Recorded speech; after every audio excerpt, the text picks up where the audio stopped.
Good afternoon, everybody. I just came to talk about, my subject of who I am and what I'm about. I am ADOS, American Descendant of Slavery. I came to discuss my subject, what I'm about, what, my people are about, and leadership, talking and everything. And we're just not going to sit back and allow people to constantly talk to us any kind of way. You see, we don't have to do that, you see. If we're in group, if we're in numbers, we don't have to do that. We don't have to. So here we go. And the people that have been doing this to us is people that are basically at the entertainment, people that have access basically a wealth and a opportunity in entertainment, and also have portrayed us have that is portraying our image, you know, that are portraying our image. And that means black immigrants. A lot of them are directly the main source of our enemy. Now, we do know white supremacy have received all kinds of incentives just being themselves, and that are slave trader descendants, the powers that be. We know that. And we know that the powers that be, they not only have a community sport of wealth, but also they have a constituent audience. They have an entity of constituents, and that's immigration. So why would a black person don't want deportation? That's because you're desensitized. You don't know any better. I don't care if you're 65 and you're a mother in a church. I love you and I respect you, but the truth has to be told. We cannot continue to be downtrodden in this manner turns political science in the political arena, at the grassroots. This is really happening to us. Okay? We can't do that. We are very important and a very powerful people that deserve to be mounted up high, just like any other group. We haven't did anything. We got dealt with this way. We got groups coming from mud piles and mud holes and stuff, and coming here raining and regiming on our laws, on our constitutional right as an incentive of their lives over our heads, over our heads, constantly subjecting us to a certain space. And they're not doing it necessarily, they haven't been doing it boldly, but they're getting bolder now, coming into entertainment, using our culture of entertainment in order to gain wealth, which I think we have a negative culture of entertainment. But they're using it, and it's not them. They're using it as like a buffooning. It's like, okay, let me do this. Let me be hip to gain this money. We were singing gangster rap because we actually experienced those lifestyles. So this is an incentive.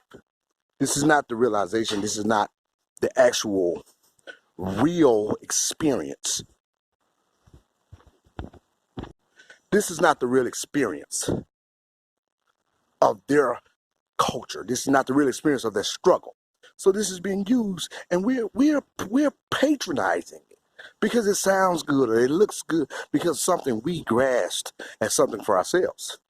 Now, in terms of the way we use it, it's actually been our lives, and it's been promoted in our lives. It's been promoted. Gangster rap, being a pimp, all these things, horrible things, downtrodden, stealing from each other, selling drugs, whatever, shoot 'em up, in terms of our community.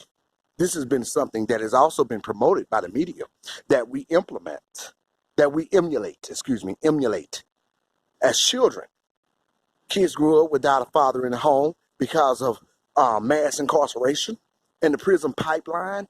Kids grew up without a father in the home because welfare of a people that have been taken advantage of from slave traders and have been properly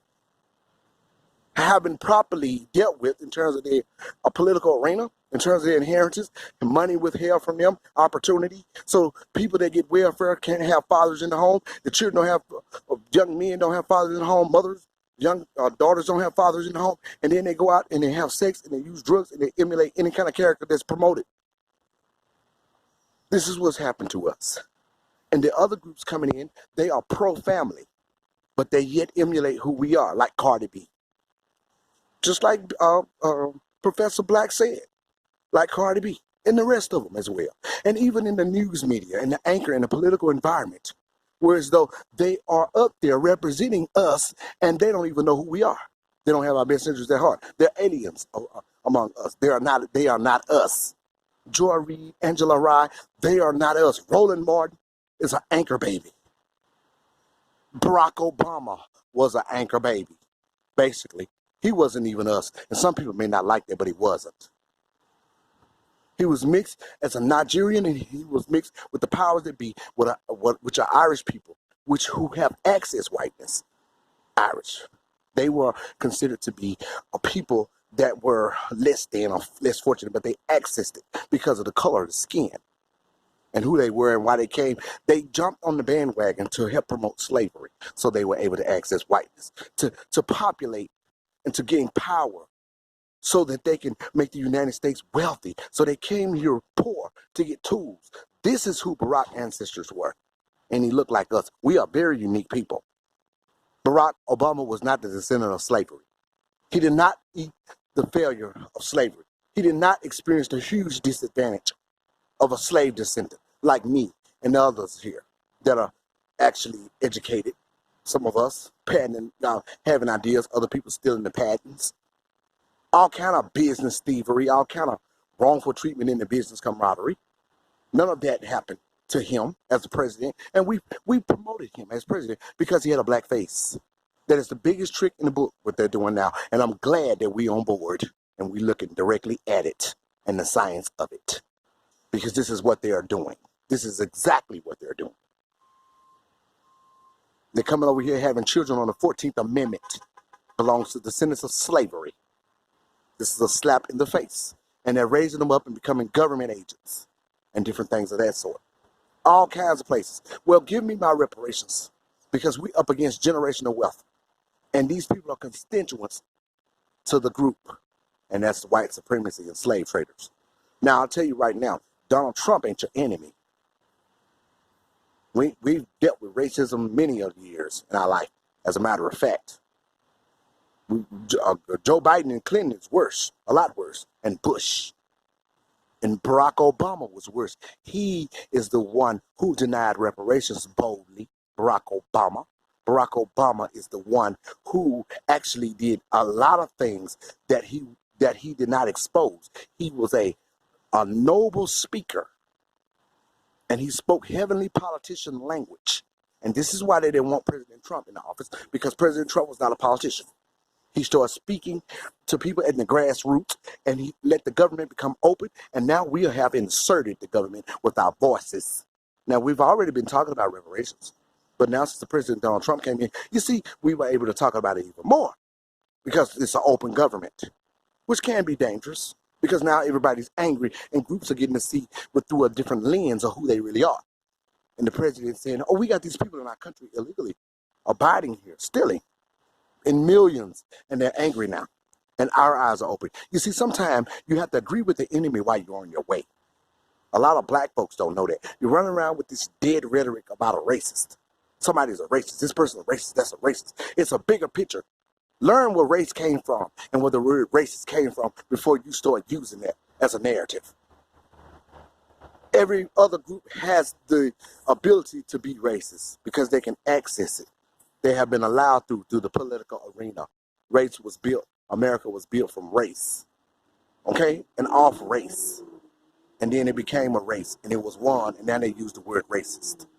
As in terms of their winning. In terms of economic gain throughout slavery. Okay?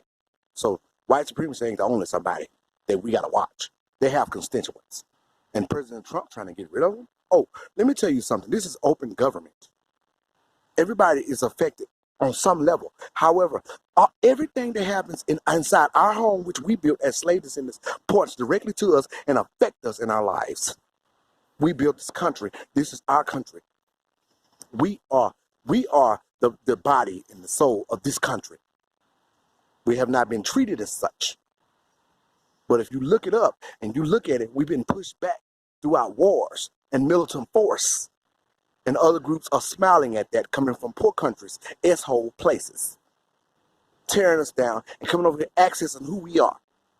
They're accessing who we are and benefiting. No, they're benefiting from who we are and accessing who the wealth is. But they can't totally access that because white supremacy won't let them. See, white supremacy is a very interesting group. First and foremost, they will make you think you're part of them. Just, defy someone else's presence or make money off of you. But as soon as they get tired of you, you just can't be white. They don't want you here. And I don't blame them. Now, however, we are the ones supposed to be out. And we don't want you here necessarily because you have no dignity and respect for the people who carried you. This is open government, guys. This is for us to see what's going on. And desensitization is not, is all bets are off. You cannot walk around here desensitized anymore, black people. Wake up. Stop it. Stop talking that stuff. Being benevolent for every other group while you're downtrodden. What's wrong with you? Any of you. We are deserving of our wealth and our inheritance, and we are not deserving of people taking advantage of what's supposed to solely belong to us. It's very unique, and it's very personal and spiritual as well. We're supposed to have this stuff that's very dear to us. Our first-class citizenship, our first 14th Amendment, all being used by other groups to continue to help oppress us so that they can have a better life. Wake up, black people, and cut the check, the United States government. Thank you for joining me.